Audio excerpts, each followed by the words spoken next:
warahmatullahi wabarakatuh.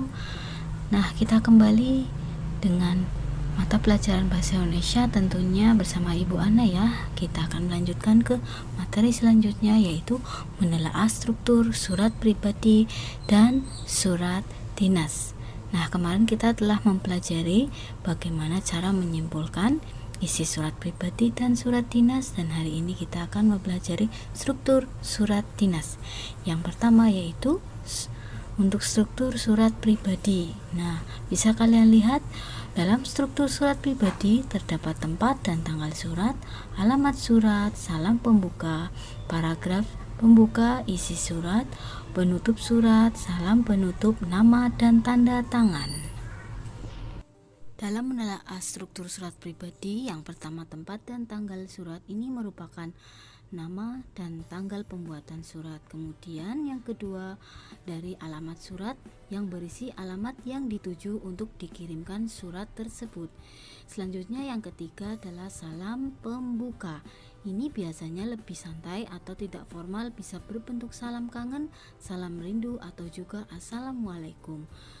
Nah, kemudian yang keempat yaitu paragraf pembuka. Nah, dalam paragraf pembuka biasanya menanyakan tentang kabar. Selanjutnya struktur surat pribadi yang kelima yaitu isi surat. Nah, dalam isi surat biasanya inti dari sebuah surat yang disampaikan pengirim surat kepada penerima surat. Selanjutnya struktur yang keenam adalah penutup surat. Ini berisi kalimat selesainya surat itu ditulis dan berisi harapan agar penerima surat membalas surat tersebut. Selanjutnya yang terakhir yaitu dalam struktur surat pribadi yang ke-8 adalah nama dan tanda tangan. Salam akhir yang biasanya ditulis dengan bentuk sahabat tercintamu yang terkasih atau bisa yang merindukanmu dan lain sebagainya. Baiklah, selanjutnya anak-anakku, marilah kita semua perhatikan surat pribadi yang dibuat oleh Giyanti kepada sahabatnya yaitu Aim. Nah, bisa kalian lihat ini adalah bentuk surat pribadi yang sangat sederhana. Strukturnya bisa kalian lihat ada yang pertama tempat dan tanggal surat, di mana surat ini dibuat yaitu di Malang dan pada tanggal 29 November 2015. Yang kedua ada salam kangen. Nah, ini adalah salam pembuka, bisa dengan assalamualaikum. Selanjutnya ada paragraf pembuka yaitu pada kata apa kabar Aim. Ini termasuk paragraf pembuka dari sebuah surat pribadi. Nanti menanyakan kabar kepada sahabatnya yaitu Aim. Setelah itu kita masuk ke isi surat pribadi itu sendiri. Nah, bisa kalian simak ya, yang isinya banyak itu dinamakan isi atau inti dari sebuah surat pribadi. Nah, bisa kalian baca ya. Nah, untuk selanjutnya yaitu pada kata sekian dulu, semoga kamu dapat membalas suratku ini, aku tunggu balasanmu. Ini termasuk penutup surat. Kemudian ada salam penutup pada kata sahabatmu, dan ada nama Giyanti. Ini termasuk nama dan tanda tangan. Nah, itu tadi kita belajar tentang struktur dari surat pribadi. Selanjutnya yaitu struktur dari surat dinas. Nah, ada 10 ya. Bisa kalian lihat ada 10 struktur surat dinas. Yang pertama adalah kepala surat atau kop surat berisi nama lembaga atau instansi pembuat surat. Yang kedua, tanggal surat berisi tanggal pembuatan surat. Yang ketiga, nomor, perihal, dan lampiran. Ini berisi tambahan dokumen atau lembaran kertas lain diisi dengan tanda strip apabila tidak memiliki lampiran. Perihal ini berisi isi pokok surat atau inti dari surat tersebut, apa yang ingin disampaikan. Kemudian yang keempat, alamat surat. Nah, berisi alamat yang dituju. Yang kelima, terdapat salam pembuka. Ini berguna untuk menunjukkan rasa hormat dan sikap sopan santun oleh pembuat surat. Selanjutnya yang keenam, paragraf pembuka. Ini berisi pengenalan konsep awal yang mengarah pada bagian isi surat. Selanjutnya yang ketujuh, isi surat merupakan inti dari surat yang berisi suatu hal yang ingin disampaikan atau informasi. Kemudian yang kedelapan, penutup surat berisi harapan dan ucapan terima kasih dari penulis surat. Oke, selanjutnya dari salam penutup atau nomor 9 ya, berisi ungkapan rasa penulis surat kepada penerima surat. Kemudian yang ke-10, nama dan tanda tangan berisi nama lengkap, gelar jika ada, dan tanda tangan penulis atau yang mengirimkan surat tersebut. Baiklah, berikut ini marilah kita simak surat dinas dan mana yang menunjukkan itu struktur dari surat dinas. Ya, kalian lihat garis biru ya. Ada Panitia Persami Grup Sains Biologi OSIS SMP Budi Luhur Jakarta Pusat. Nah, setiap surat pribadi pasti ada kop surat. Itu yang dinamakan kepala surat atau kop surat ya. Bisa kalian pahami? Beda ya kalau dengan surat pribadi tidak ada kop surat. Kemudian ada tanggal surat pada 9 Mei 2015. Oke, selanjutnya ada nomor, lampiran, dan perihal. Ini yang dinamakan untuk struktur teks surat dinas, yaitu ada nomor, perihal, dan lampiran ya, bisa kalian lihat. Kemudian ada yang terhormat Kepala Kuarcap Jakarta Pusat di Jakarta. Ini bisa kalian lihat termasuk dari yang mengirimkan surat tersebut, atau dengan kata lain yaitu alamat surat. Selanjutnya ada kata dengan hormat. Ini adalah salam pembuka dari suatu surat dinas. Kemudian pada yang keenam terdiri atas isi atau paragraf pembuka. Nah, bisa kalian lihat ya, ini yang dinamakan isi paragraf pembuka.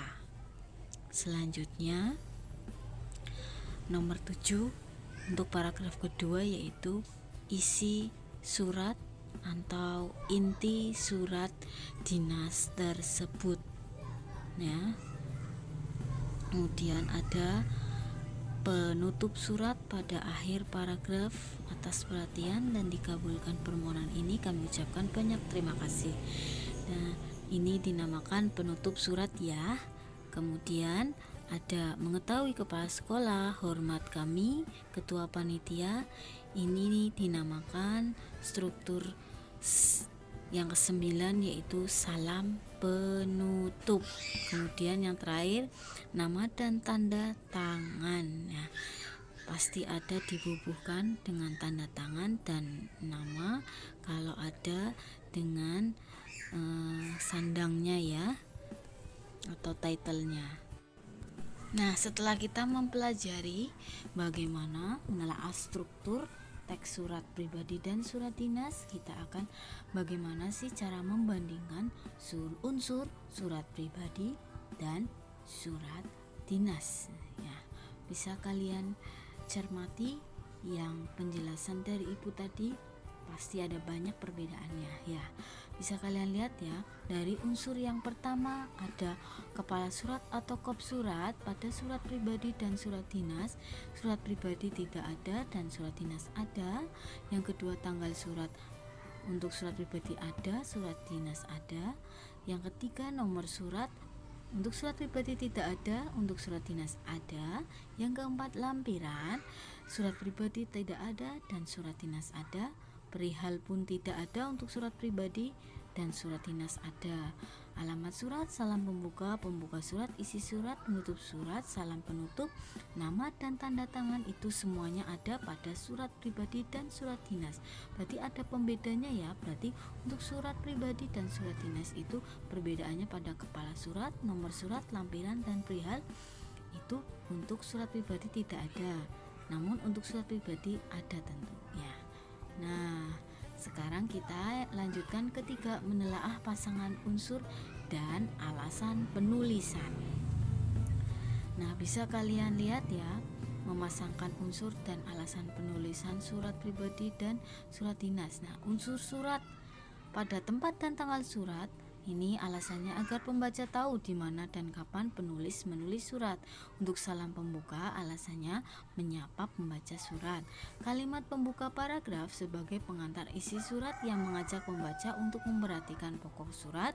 Dan untuk isi surat alasannya pokok informasi yang ingin disampaikan kepada pembaca surat.